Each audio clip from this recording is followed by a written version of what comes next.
in a lot of ways, I love that, but I'm not gonna use it. I was 4 when I first got introduced to music. I carried it around my whole life. You know, my father had a band. My mom played music, my sister played music, brother played music, uncles, aunts played music. It's actually a really funny story how my father learned how to play music and how I was kind of like not allowed to play my entire life, but snuck and played all through school and all that cool stuff. But yeah, I started around the age of 4 playing the piano. You know, when you're a kid, you don't really get a chance to say I'm gonna be a producer, engineer, because, you know, I don't know how many kids have access to studios and stuff like that.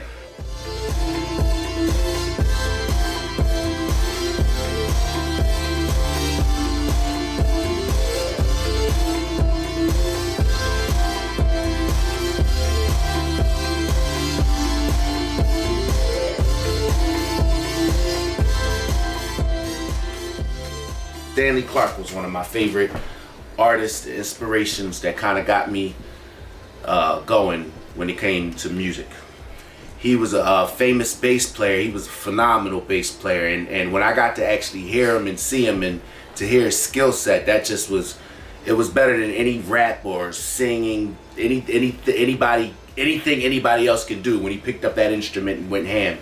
And I don't know, I actually saved up my first, when I got my first job, I saved up my first a little bit amount of money and went to a record store and bought an album called The Rite of Strings.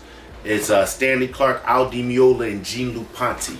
And I actually still listen to that album till today. It's one of my favorite albums.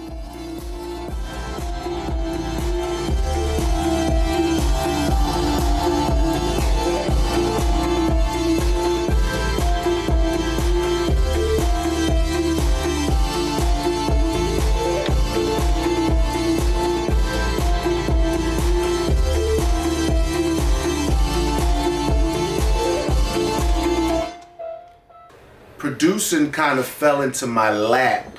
I actually went into a studio myself, me and my homie Bishop, trying to sing and rap. That's how I got into the studios. I was trying to sing and rap coming out of high school. Didn't work out too well. I was in the studio one day and my homie Shiz, he actually said, yo, I gotta go somewhere real quick. Why don't you record Bishop? And I was like, I don't know how to record. He was like, bro, you've been watching me every single day. I know you know how to record. And I actually did. I just told him I didn't, but I actually knew how to record just from watching him. And I had this little orange machine, Yamaha machine. It was like this big, and you had to switch the microphone inputs in the back of it. And it was an 8-track, and you had to move the faders up and down. And the first 2 tracks you had to use as the beat, so you only had from 3 to 8 to work with. And I learned how to record on that. It wasn't until I got in front of machines and in studios that I got the opportunity and the drive to actually want to be an engineer and a producer. Then I got to Pro Tools and all that other good stuff. So yeah, it wasn't until I got a little older where I started engineering.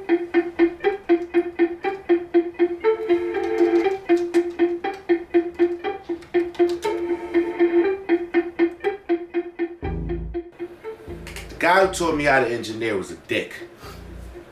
I'm sorry. If you could blank that out, that's cool.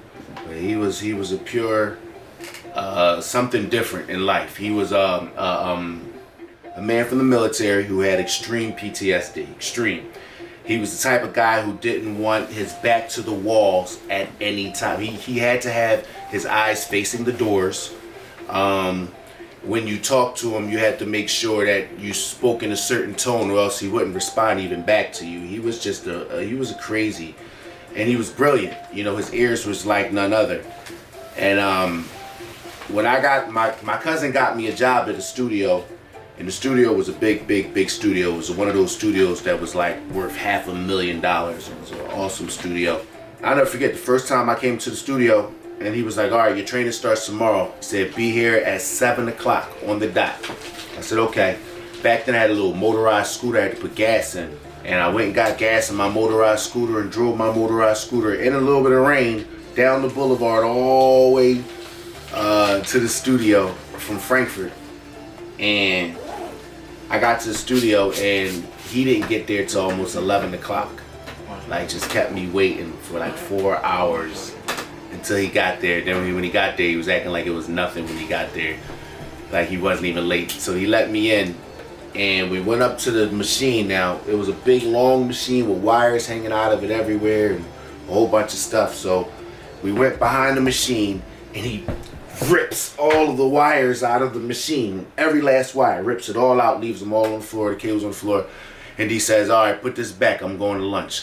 First thing I thought was like, yo, we just got here, how you going to lunch? And then secondly, I was like, I don't even know what to do. So I'm up there putting stuff in and making it go buzz and all types of noises coming out of the machine. And I was stuck, and I was mad, and I didn't eat lunch, and I was just upset. So I was done, and he came back up a couple hours later, like literally the day was almost over. He came back up and he was like, you didn't figure this out yet? And I was like, no, I ain't figured this out. And he literally took one green plug and plugged it in and pressed the button, and all the sound came on. I was like, wow, and then he said, well, try again tomorrow. I came in the next day and everything was plugged already back up again. He unplugged it all again and walked away, and we went through this process for about a week.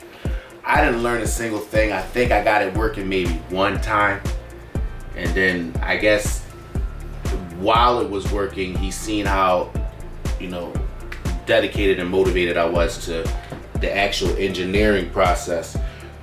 Recording people, making them sound good, just all the different tricks that you can put on their voice. And he just was like, I don't know, I kind of like wore off on him, and he just started teaching me the right way. Started showing me all the different things about EQ, the different bands, different hertz, all the different ways of manipulating, and we just grew. And then he left and I took over. And that's how I painstakingly learned how to engineer.